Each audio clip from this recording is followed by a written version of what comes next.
Fon nirjavkali nasosimiz modeli QS 100 QS 75 ga 11 3 model inverter motorli.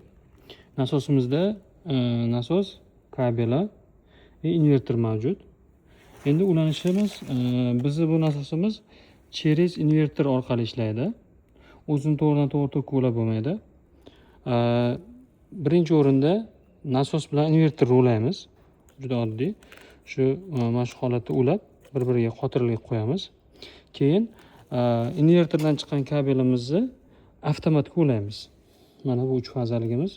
Uchta kabel chiqqan avtomatga ulaymiz. Ulab bo'lganimizdan keyin nasosimizni o'sha shlanglarni qotirib suvga tashlaymiz.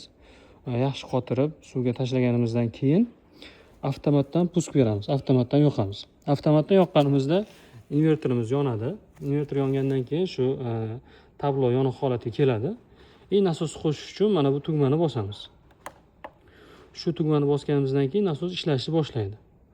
Endi ko'p hollarda o'zi avtomat ishlayveradi. Lekin ba'zi hollarda mana bu tok kabel noto'g'ri ulangan holatda kirchatka orqaga aylanishini hisobiga suv kam chiqaradi, o'ta kam chiqaradi.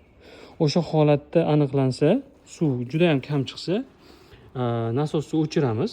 Mana bu bilan o'chirib, keyin mana bu avtomat o'sha nasosni mana bu tugma nasosni направлениясini o'zgartiradi. Kirchatka yo'nalishini o'zgartiradi. Shuni bitta bosamizda, keyin yana yoqamiz nasosni.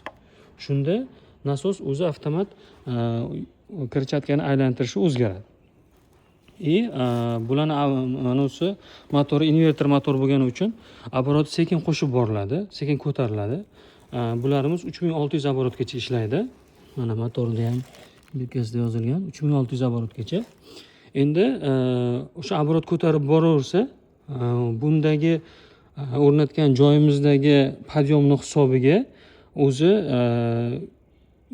o'zini обороtiga chiqib oladi. Misol uchun podъем yuqori holatda оборот 3600 emas, misol 3200, 3000 оборотda ishlashi mumkin. Podъемning yuqori holatini hisobiga.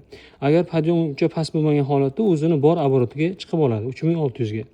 Endi agar misol 3000 оборотdagi suv ham bizga yetarli bo'lsa, оборотini pasaytirishga bu tugma orqali yoki обороти past bo'lib suv kamroq bo'layotgan bo'lsa, оборотini qo'shishimiz mumkin.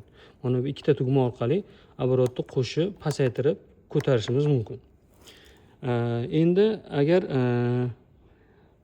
bizga unaqa katta suv kerak bo'lmasa, оборотini tushirib, doimo biz mana shu оборотda ishlatadigan bo'lsak, suv bizga yetadigan bo'lsa, shu оборотni tushirganimizdan keyin mana bu tugmani bosib qo'ysak, saqlab qo'yadi.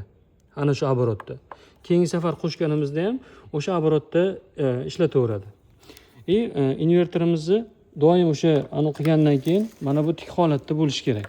Tik holatda ulab qo'yamiz. Biror nimaga ilib qo'ysak, o'zi mana ilgichi bor. Biror nimaga ilib, endi tashqi ta'sirdan himoya qilib qo'yamizda, yerdan balandda bo'lishi kerak. Yarim metr, 1 metr oliqda eng kami balandda turishi kerak.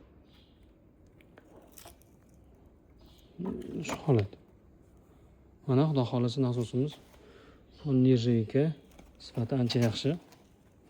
Bunimiz bu modelimiz misol 3 kilovatligimiz maksimalni 113 kubaga 21 metr podъемga 100 likda chiqaradi. Обороти 3600 оборотgacha. Takki og'irligi 21 kilo. Bu juda ancha yengil. Misol uchun chugunli modellar bor. Ularda ancha yuqori, og'irligi ancha og'ir. 3 kilovatli. Buni bemalol bir kishi o'zi bemalol ko'tarib ustunlikni qilsa bo'laveradi.